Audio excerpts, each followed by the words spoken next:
Good morning student. आज हम सीखेंगे संख्यात्मक आधार पर श्रेणियाँ किस प्रकार बनाई जाती थी। सबसे पहले जो श्रेणी होती है इसको हम दो भागों में बांट सकते हैं, व्यक्तिगत श्रेणी और फ्रीक्वेंसी डिस्ट्रीब्यूशन सीरीज, आवृत्ति बंटन श्रेणी।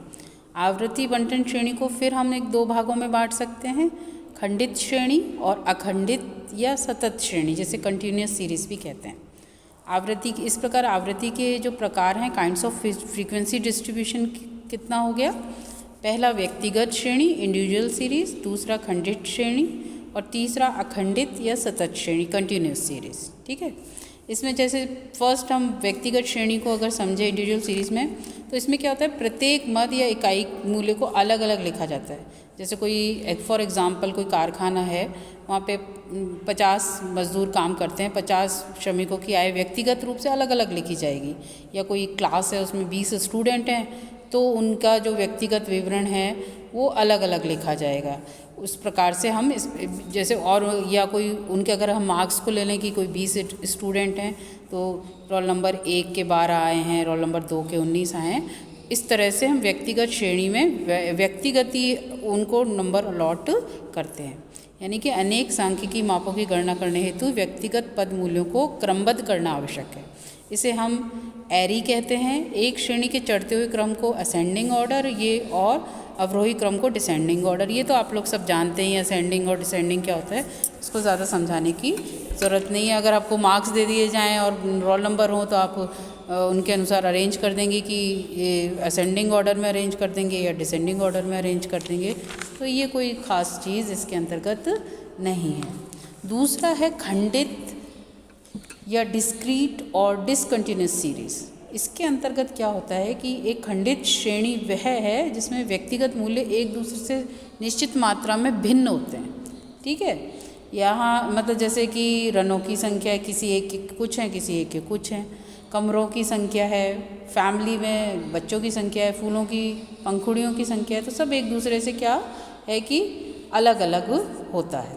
ठीक है तो अगर ये हम एक फॉर एग्ज़ाम्पल हम देख लें तो खिलौने हैं, इसके अंदर जैसे आपको सिखाया हुआ है कि खिलौने 4, 7, 8, 5, 6 और बच्चों की संख्या, तो हम इसको किस प्रकार से, इसका क्रम व्यवस्थित नहीं है।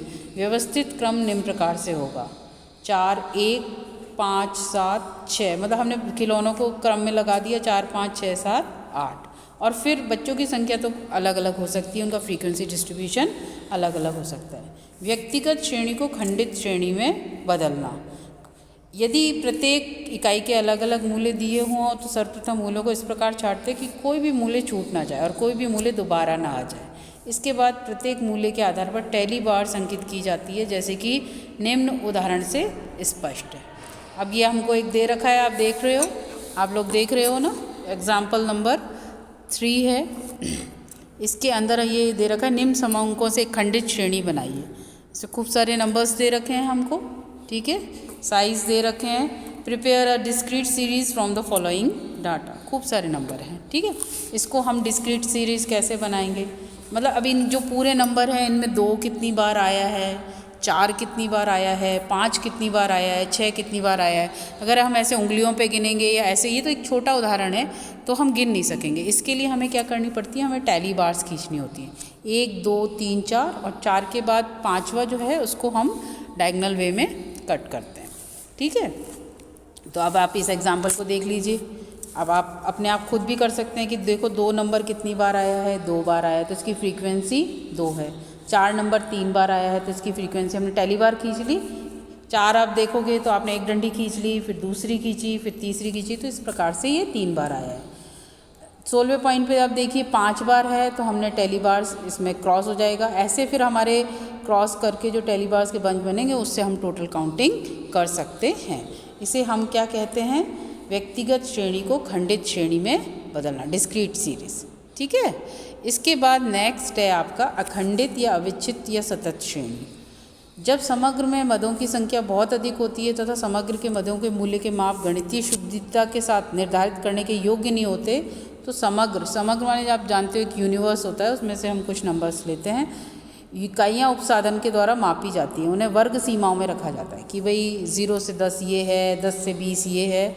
इसके मूल्य बहुत थोड़े ही अंश में बदलते हैं। पदों के मूल्य निश्चित वर्गों में रखे जाते हैं। पदों के मूल्य किस में रखे जाते हैं?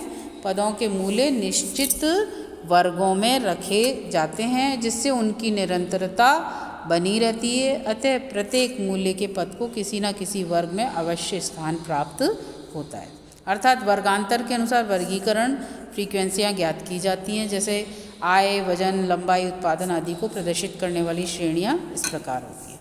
ये क्या कहला रही है? अखंडित या अविच्छिन्न या सतत श्रेणी इसे हम कहते हैं, और इंग्लिश में इसका नाम है कंटिन्यूअस सीरीज।